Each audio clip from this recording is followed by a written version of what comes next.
Welcome back to another episode of the Student Athlete Sessions. Today, we are joined by former Roanoke Maroons men's basketball player Josh McClary. Josh, thanks for joining the program. Thank you for having me. Uh, this one is going to be extra fun here. Not only is Josh a former D3 athlete, a recently signed professional basketball player. We'll get into that, but this episode has the added layer that Josh and I went to the same high school and played under the same coach. So definitely gonna have some fun stories there. But I think Josh should just get started. Take us back to growing up. You're from North Carolina, Huntersville or Charlotte. What did your basketball journey start of that look like? Like, how did you get started with the game? I started pretty early. I kind of figured out early, like I don't like outside sports, so like the whole football, soccer, baseball, all of that got thrown out the window quick. I started like AAU in like third grade and kind of played up until then. Never played on any like circuit teams or anything, just always on an independent team. Then got to North Mech. Got to middle school first and got cut seventh grade year. Made the team eighth grade year. When I went to North Mech, 2 years of JV, 2 years of varsity. I never really saw like crazy minutes or anything. Never started anything like that except JV. My sophomore year, so I think my story is a little bit different than a lot of other people's in terms of just kind of growing up around basketball with that as well. Right. You're never the star player. Like you said, you got cut seventh grade. Um, I think all these things are just a good reminder for kids, like, because my journey was very similar. And again, we went to the same high school, so it's funny. But I also got cut seventh grade, made it eighth grade, and then barely, I think it was just a charity that Coach Camp let me onto the JV team in ninth grade. Um, but yeah, so like, what did you throughout that time at North, like, you get to high school, you're kind of working your way up. Did you ever think like I'm a college player? If you weren't the best guy on the team, like when did that develop for you? I think I always thought like, as a kid, everybody knows like they're like, oh, I'm going to college, I'm going to Division 1 level. I think the non-Division 1 level probably hit me freshman year. When I got kicked out of a drill and like the Florida coach was there recruiting one of the varsity guys. And I'll never forget getting kicked out of a drill. And he's like, you're not helping us right now. And I'm like, oh God. Yeah. I was like, maybe this isn't for me right now. Um, What did you I, do to get kicked out? Oh man, dude, that was a while ago. That's freshman year of high school. I don't even remember. Weird. So at our high school, as you remember, like JV plays varsity in practices. There's no Oh yeah. split practices, So you get a win in JV, you're feeling good, You just beat the varsity guys. But we're doing like a scrimmage, and I think I had like two back-to-back turnovers, so it just looks bad. And he's like, you're not helping us. Just get off the court. And Just get I out of think here. right there was kind of like, yeah, you're probably not going anywhere high for college. Good luck with that. But playing against a lot of those guys at North Mech, I mean, that's just a lot of Division 1 talent. And Yeah. I realized I could play like against them pretty well. Knew I might not be a Division 1 player, but knew like D2, Division 3, I might have a chance in. So I just kind of kept working and just got lucky enough to be able to get recruited by Roanoke and just kind of have a good 4 years there. So. Yeah. Did you were there ever coaches? Obviously, Florida was not there to recruit you, like you said, but were there other times that coaches came to the gym? Like, where else? How did you get offers? Like, where did Roanoke see you for the first time? So my first time being seen by Roanoke was in at Rock Hill at AAU tournament. I was playing in that, and Coach Mark Slade, who's now the head coach at Johnson and Wells in Charlotte, Hmm. he found me, and then Coach Nunley and them started kind of coming to more games, and I was performing well enough, and kind of realized like they were really just the only school that actually recruited me. If we're being completely honest, nobody else ever reached out to me. It was literally just Wow. Roanoke College, like Clay Nunley, Mark Slade, they did a great job in just making sure I knew how much it meant like to them if I was to come to their school. And they proved that by just multiple ways. I mean, I have like one funny story I always like to tell people is like we were doing like a workout at North Mech and it was like 8 o'clock at night probably. And one thing we do at Roanoke is we do midnight conditioning.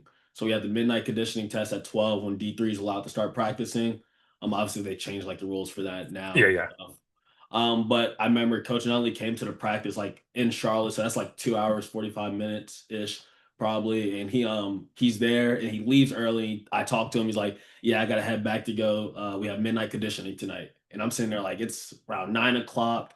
you're about to hit the road now, probably get there right before you guys start. So that kind of was one of those things that kind of showed me like how much it meant to be recruited by somebody who actually wants you on their team. So Yeah, he was staying up till the last minute that he could yeah, before he had to get on that drive up.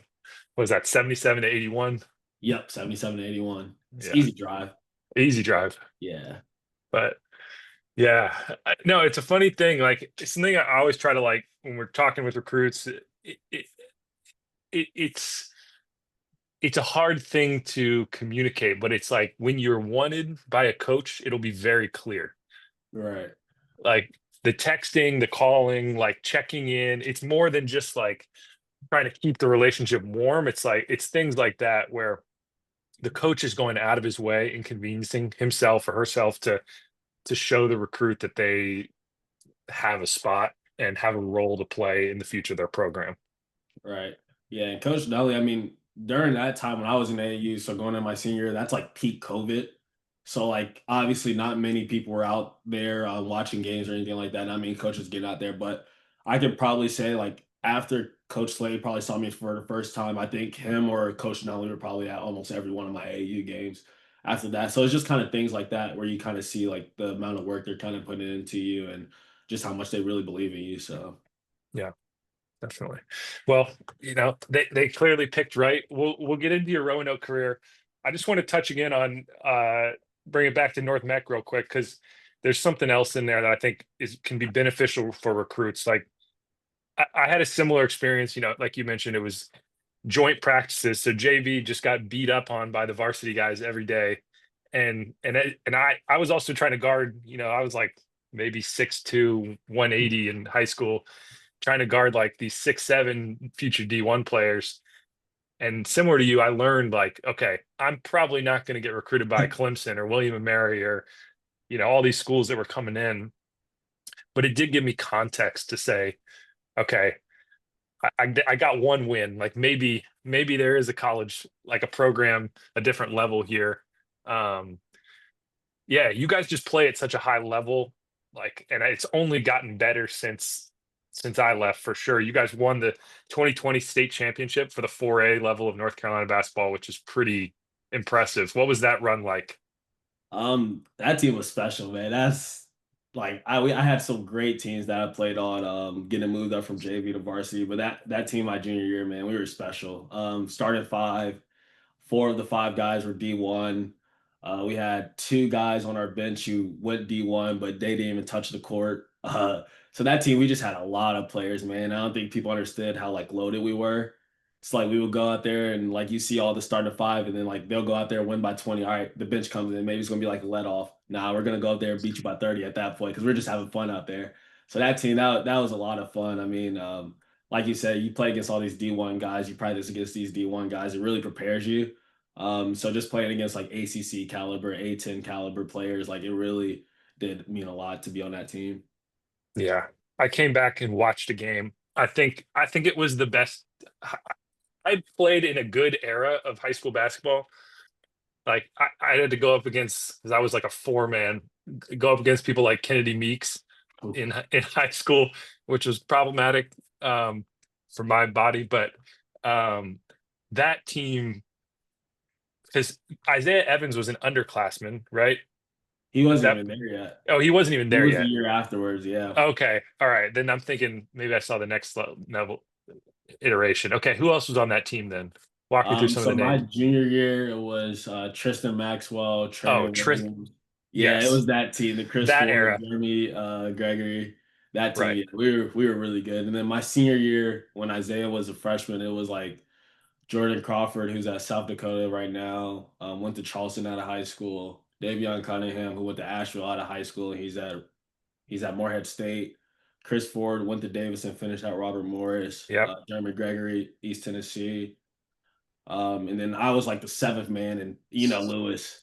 Lewis keeps it at like a six-man rotation. So if you're the seventh man, you might be sniffing 8 minutes a game If you're in a lucky. high school game, which is only 32 minutes. So you're not really touching the court much. Yeah. Yeah, it's so true. Tristan Maxwell went to Georgia Tech, like you said. Chris Ford went to Davidson. So, and then Robert Morris to finish. It's just like big time talent. I before we move on, I need one more. Give me a Dwayne Lewis story or um, Clark Camp, something funny. Ben Stywall. So Camp was I don't think Camp was as involved. Like Camp was always involved, but he probably wasn't as involved like when you guys were there as much as you when you were there probably. But I do remember one pickup. It was like right when I kind of got into North Meg. It's probably my freshman year. And we're just playing and Camp's probably I don't know how old Camp is now, but Camp's an older guy. Like he's probably in his 50s right now. He still plays, even when I go back to North nowadays. But he's playing, and I'm like, oh, like this old guy's out here. He's probably not any good. I think he got a fast break dunk, and I was like, he's like 40 years old dunking. And then everybody's kind of like, yeah, he kind of just does that. And that's when I think I realized like the pedigree of basketball there was kind of something different. And also, I just kind of one other funny story is kind of just Lewis, man. I mean, he doesn't call anybody by their first names. He's a very serious guy, runs a college level practice. There was one time he kicked me out my senior year because I missed a layup and like chuckled, and he was like, you know what, just get out. And I was like, oh, maybe I'll come back in like 10 minutes. And he didn't want me back in the gym at all. And I was like, oh no. And I'm already in that like tweener spot of like barely playing, kind of playing. So I'm like, oh, I just ruined it for myself. Like Just so, burned your minutes. yeah, I love that. Yeah, it is a great program. It's been going on for a while. He's been there forever. Um, yeah, and just for the people who maybe this is not a normal thing, he would always play in drills, Coach Lewis, and he was a great shooter. And then like like Josh is saying, Coach Camp would also play in drills, and yeah, occasionally just dunk on someone, and you'd be like, okay, you were clearly a high level player at some point, and maybe still are, but it was definitely at all angles, coaching staff, the people you're going up against, is top tier. So, um, but let's transition into your Roanoke career. So you get this offer, you get to campus, freshman year, you play in a lot of games, but you're not getting a ton of action. What was that first year like for you?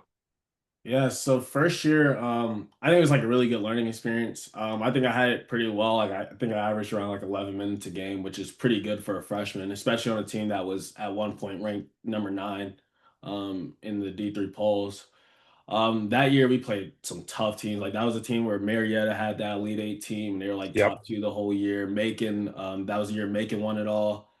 So we played some really, really tough teams. Eastern went to the tournament that year, and just kind of having that experience of like being on a pretty good team and seeing that I was getting minutes really helped a lot. I realized I had to get a lot stronger though. I couldn't take any bumps to save my life. I was getting hit on defense a lot of the times, Hmm. but it kind of just helped me kind of evolve, realize like what I need to get into for the off season to become successful. And what did that look like? Just hit For the me, weight it room? was yeah, for me it was just weight room. I mean, I came in at I think 165 to 170 range, and I finished my career at like 191. So weight room was a big thing. Putting on pounds was a big thing for me, just to help my play style and kind of help take some of those bumps that you're gonna get. After my freshman year, I had to have surgery on my shoulder, so I did kind of have like a little, I guess you could kind of say like a little hiatus, of like not lifting or anything like that. But that really didn't deter me from anything. I think kind of helped me out more, kind of let me really focus in on like the basketball side of things and kind of realize the things I need to do from the aspect of wanting to touch the court more, a little bit more my sophomore year. Right. And it seems like you did make the jump sophomore and junior year.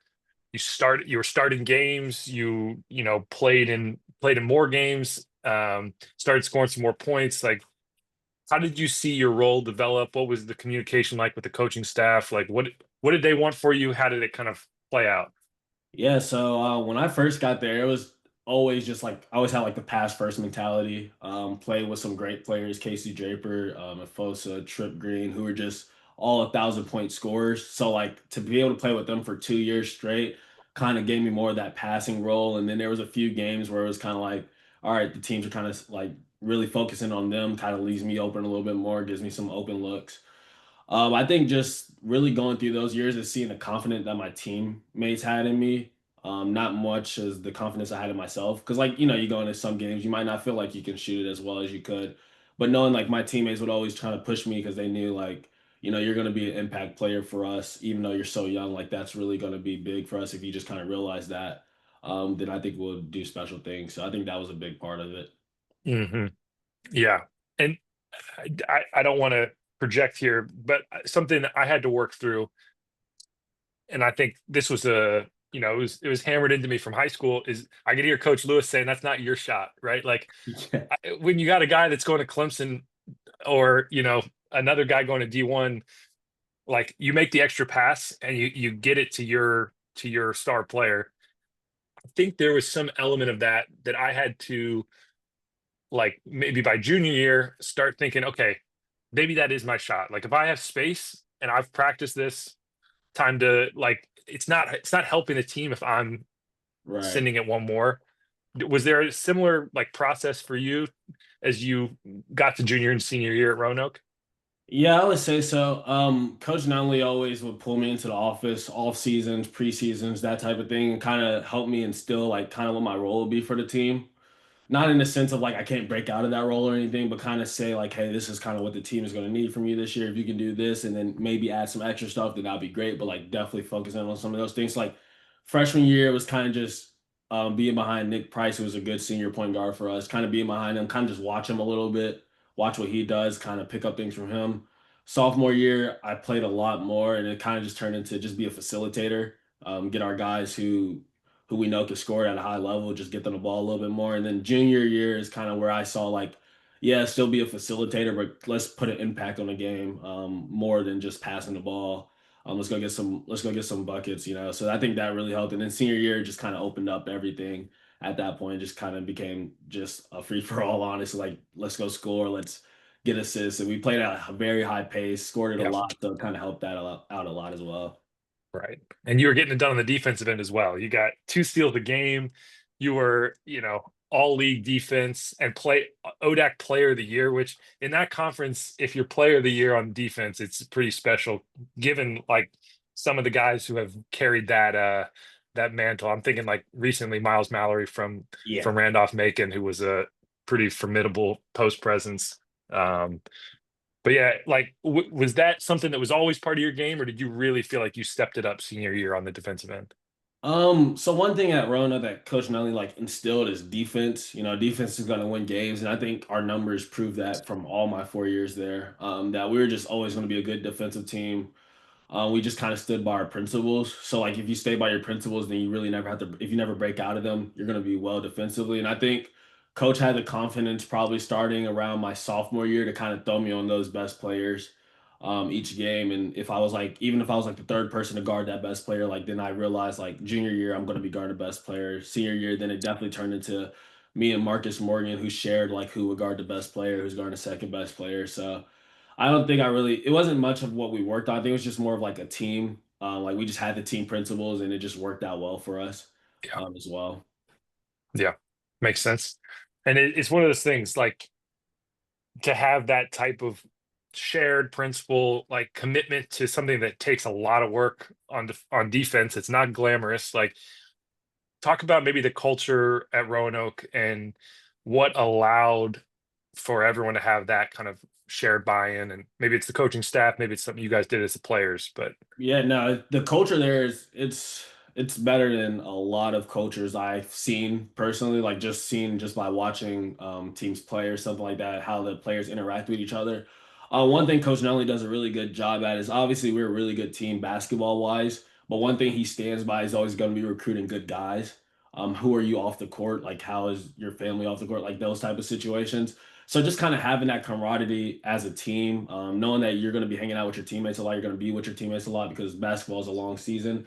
I think that really helped us a lot, and we made practice fun, especially my junior and senior year. I think practice we made it a lot more fun to where like we were still competing at a very high level, but you get a stop on somebody. All right, let me go talk a little bit to him. I'm going to talk a little bit more smack to him just to kind of build that competitiveness a little bit. We still had competitiveness my freshman and sophomore year as well, but I think we kind of just took it, especially my senior year, took it to another level where you'll see people start talking a little bit more smack to each other and stuff like that. Just trying to have a little bit more fun, just kind of build something special, really. yeah. Yeah. There is something, middle of the season, especially in the winter, or like winter break, when you come back on campus and no one else is there, like, you got to do some things to to get your own, like, energy up, because it can be tough. But I think that's, when you have a teammate or team around you who's all bought in and everyone's competing, that's what makes it special. Um, in terms of, I'm always curious about D3 facilities. I played in the Krager Center. I think that's what, is it still called that? Yeah, it's still the Krager Center. Yeah, we came down there and played a Christmas tournament. And I'm curious, is there a better basketball facility that you played in during your 4 years? No, D3 basketball facility. no, not even close. Yeah, No, literally, I don't think I could be missing a place that we might have played at, but off the top of my head, there's nothing that compares to the Krager Center. That's better than some like low D1 facilities, if we're being completely honest. It's really nothing better than the Krager Center. I mean, the facilities that we have speaks volume just from like the NCAA tournaments that we've hosted there, in terms of like different sports, volleyball, soccer, lacrosse, like that kind of just speaks volume to the facilities that we do have. So I don't think there's anything better, honestly. hmm yeah, yeah. I had a similar feeling. It was a great place to play. Beautiful like views of the mountains out the window, and then just like great court, nice stands too. And Yeah, when it gets packed, it's a lot of fun too. You definitely get a really good. We had some really good atmospheres last year, yeah, with our fans. Obviously, being successful helps that, but like you bring in all these fans and stuff like that. They bring a lot of energy to the game. The game becomes a lot. It doesn't feel like you're just playing. It becomes a lot more fun. Kind of some of us kind of feel like it became more of like a pickup game at sometimes because like we're just having fun out there as a team, and that's kind of one of the successes that we had last year. So. love that. And did you have support from the athletic community? Like, was there a lot of going to other team games like like going to volleyball or soccer or something else? Yeah, And then they so would come to you? for us, one of the things that a lot of our players did was work in athletics. So what we used to do is just really work the soccer games. So we were practically all the soccer games because we were working them. I think they would see that, and like women's soccer probably showed up to every single game, at least 20 of them a game. When we had home games, we just got football. Football, those guys, you know how they get. They were showing up. They showed up in bunches last year, and then there was times where we have some other teams fill in. I vividly remember we played Ferrum in the ODAC tournament, and we was at Kreger, and we had the men's soccer team, women's soccer team, football team, and men's lacrosse literally got back from a game at Randolph and then watched like they were all in there. So you see all these teams kind of in there. That atmosphere is it's nothing better than that.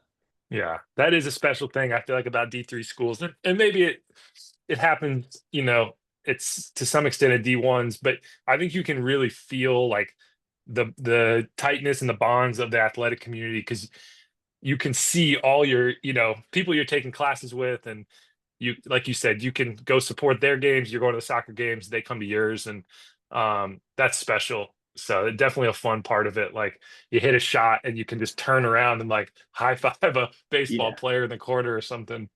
Um, but yeah, I think before we switch to your pro journey, I just want to talk about like academics at Roanoke. You were a business administration major. Like, what was your athletic academic balance like? How did you kind of manage responsibilities with the team versus like getting it done in the classroom? Yeah, so coming in as a freshman, at least at Roanoke, what Coach Nunley kind of instilled is like coming as a freshman, at least your first semester, you have to do study hall. I think it was for us, it might have been 3 or 4 times a week.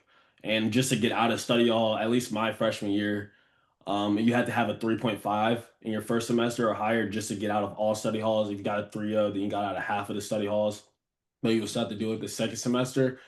So that kind of really helped me like kind of instill like good studying habits, kind of separating both athletics and obviously the scholar spot of being a scholar athlete. That really helped a lot. And then just kind of going from sophomore, junior, senior year, I just kind of tried to really balance my schedule. I tried to do a lot of morning classes because everybody's practicing at night, everybody's practicing in the evening. So to do like a morning class and not feel like I'm coming from a class straight to practice gave me like a gap of time to like do work and all that. So hmm Yeah, great time management notes there for any kids listening to this. Like college, once you get to college, no one is telling you how to spend your time. So you gotta learn those little tricks of being like, all right, what do I need before practice? Because it is hard to go from like if practice starts at 5 and class gets out at 4, it can be tough to like rush and get some food and just trying to be at your best for both. I also found morning classes to be good for that. Um, but yeah, so now you got a degree. You're prepared for your any kind of real world career when you come back from your pro career, but hopefully it's long, and it'll be starting in Portugal. Tell us how this came about.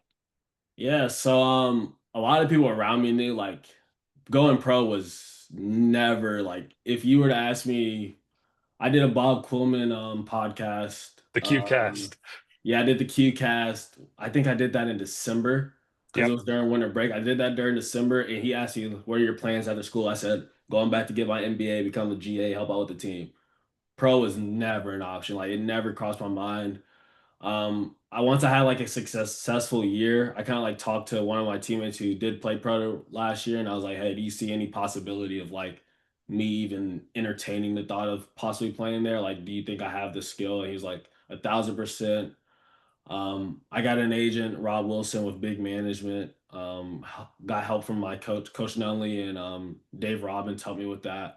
And once Hmm. I got an agent, like I think that's the hardest part, especially as a D3 athlete, is finding an agent that will take you on because there's not many agents saying, "Hey, like there's a D3 guy." They're not going to really want to take you. Even you can average as many points as you want, it won't matter because they're going to say, "Oh, you played D3. Who did you play against?"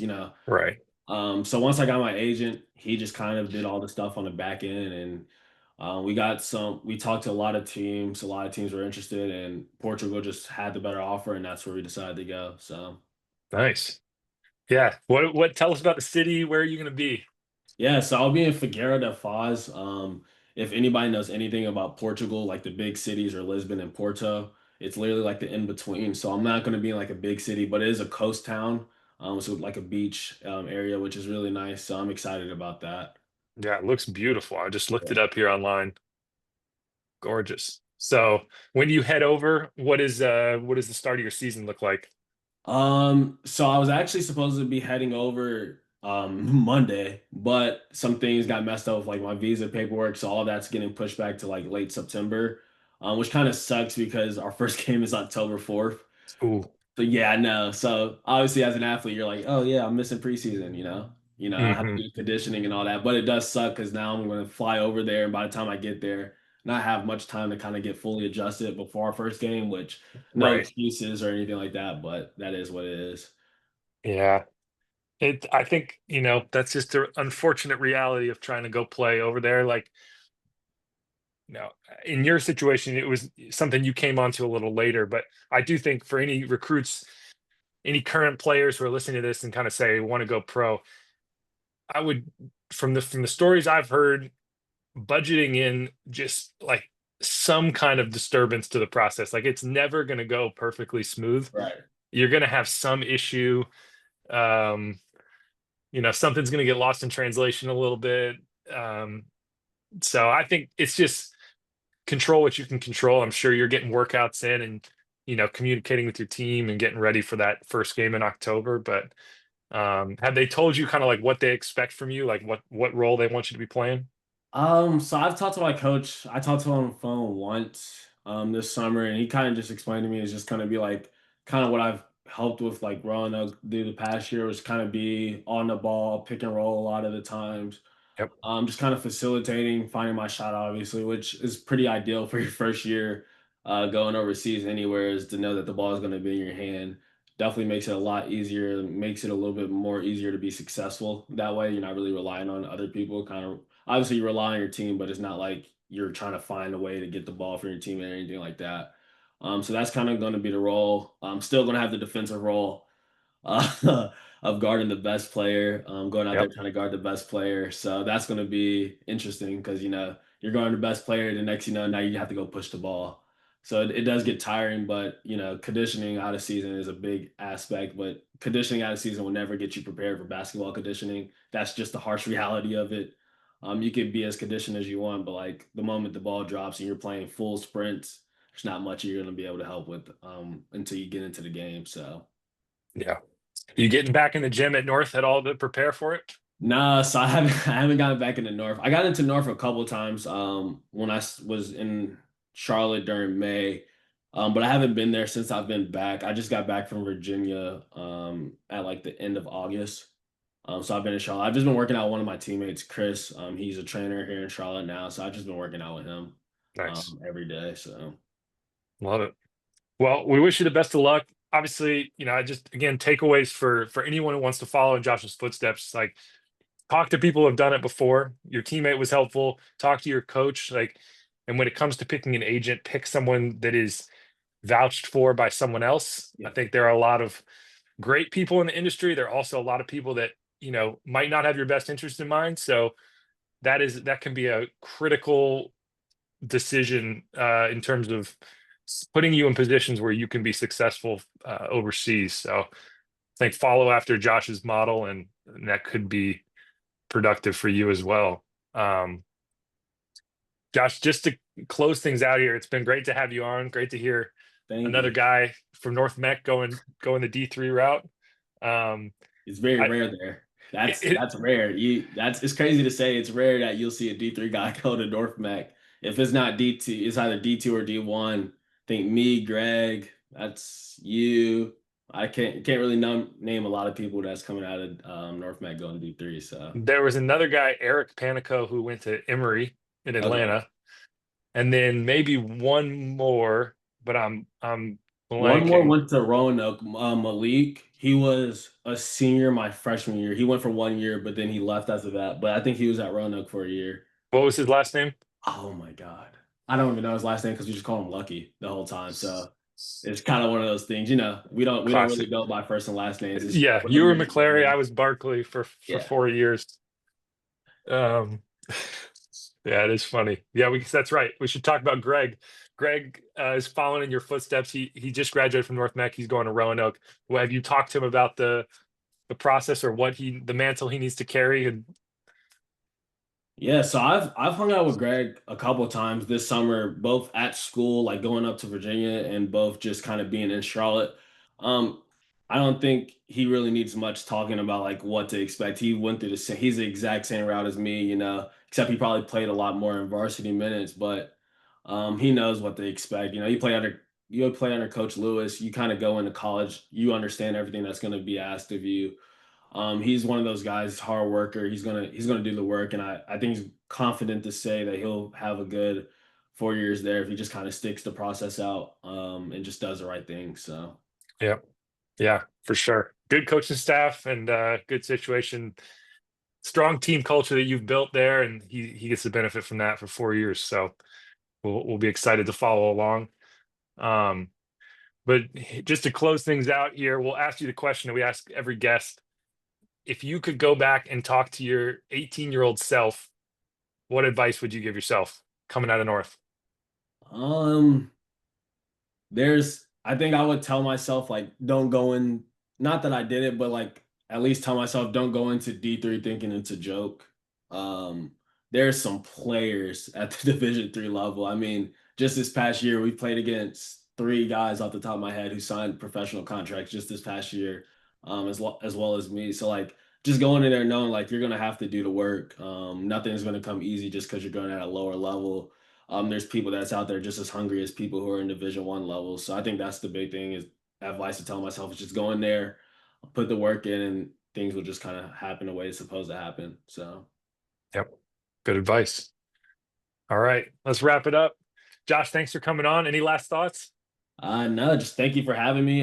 Thank you guys for what you guys do, obviously for D3 Sports. I mean, I'm not gonna get into the Flow Sports paywall. I won't start a conversation on Go that. ahead. Go ahead.